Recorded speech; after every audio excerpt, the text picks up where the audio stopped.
एक बहुत बड़ा निर्णय लिया है कि जो हमने पद विज्ञापित कर दिए थे, जिनके हमने आवेदन मांग लिए थे और जिनकी परीक्षाओं का शेड्यूल हमने डाल भी दिया था लगभग, जैसे ग्राम सचिव पटवारी, कैनाल पटवारी, फीमेल सुपरवाइजर, कुछ इलेक्शन के कानूनगो, नायब तहसीलदार, सब इंस्पेक्टर कोऑपरेटिव, इस इन तरह की हमने परीक्षाओं का शेड्यूल एक तरह से बना लिया था। तो सरकार ने अभी फैसला लिया है कि ये सारी परीक्षाएं अभी रद्द कर दी गई हैं और इन पदों को हमने विभागों को वापस कर दिया है।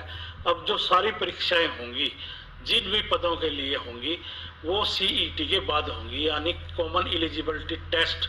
जो लोग क्वालिफाई करेंगे, जो युवा क्वालिफाई करेंगे, वो ही अगली परीक्षा में बैठेंगे और नए सिरे से जो सरकार ने क्राइटेरिया बनाया है, सोशो इकोनॉमिक के नंबर 10 से 5 किए हैं, और जो विवाहित हमारी बहनें या बेटियां हैं, उनका पेरेंटल मतलब पैतृक वो ना देख के ससुराल पक्ष देखा जाएगा।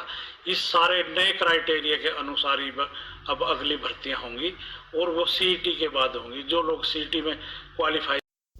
तो दोस्तों, आपने वीडियो में तो देख ही लिया होगा एचएसएससी चेयरमैन के द्वारा क्या बातें कही गई हैं। एचएसएससी के जिस भी पोस्ट के अब तक एग्ज़ाम नहीं हुए थे लेकिन फॉर्म अप्लाई हो चुके हैं, वो सभी भर्तियाँ रद्द हो जाएंगी। वे सभी अब सीईटी के बाद नए तरीके से भर्ती होंगी। देखिए दोस्तों, मुझे एक चीज़ समझ में नहीं आ रही है। जब इन्होंने पेपर करवाना ही नहीं था तो इन्होंने इतने सारे बच्चों के पैसे क्यों लगवाए। अब ये क्या करेंगे, फिर से रीएडवर्टाइज करेंगे इन सभी भर्तियों को, और सीईटी में आपसे पैसे लूट लिए। अब सीईटी देने के बाद में जो क्वालिफाई होंगे जो कैंडिडेट, उनके बाद में जो फिर से फार्म निकलेंगे, फिर से दोबारा फार्म भरे जाएंगे, उसके बाद में जाके भर्ती होगी। मेरे को ये समझ में नहीं आ रहा।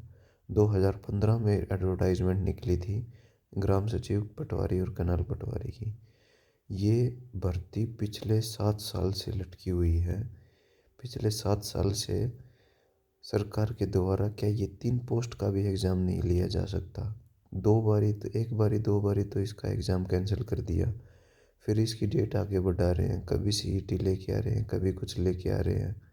समझ में नहीं आ रहा कि सरकार की मंशा क्या है। मेरे को तो दोस्तों ऐसा लगता है ये 2024 तक के इलेक्शन तक इस भर्ती को लेके जाएंगे और फिर चुनाव भी गुल बच जाएगा। फिर वोट के नाम पर राजनीति की हो गई है। देखिए, मेरे को एक चीज़ समझ में नहीं आ रही है। अभी कोविड का सिचुएशन ऐसा चल रहा है, ओमिक्रॉन वेरिएंट चारों तरफ ये खबर आ रही है कि फैल रहा है, और 5 राज्यों में इन्होंने चुनाव की घोषणा भी कर दी है इलेक्शन कमीशन के द्वारा।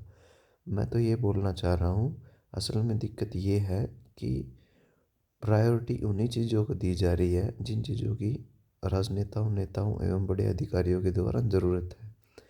अभी इलेक्शन को आगे बढ़ाया जा सकता था, बट इन्होंने बढ़ाया नहीं। इन्होंने बढ़ाया तो क्या बढ़ाया, बच्चों के सपनों को, अरमानों को, उनकी इच्छाओं को आगे बढ़ा दिया। अब ये मान के चलिए, कब तो ये सीईटी का पेपर लेंगे, सीईटी के पेपर में क्या तरीका अपनाया जाएगा, क्या भर्ती का शेड्यूल रहेगा, कुछ भी नहीं पता। और जितनी भी एडवर्टाइजमेंट निकली थी सीईटी के अलावा, सारी की सारी रद्द कर दी गई हैं।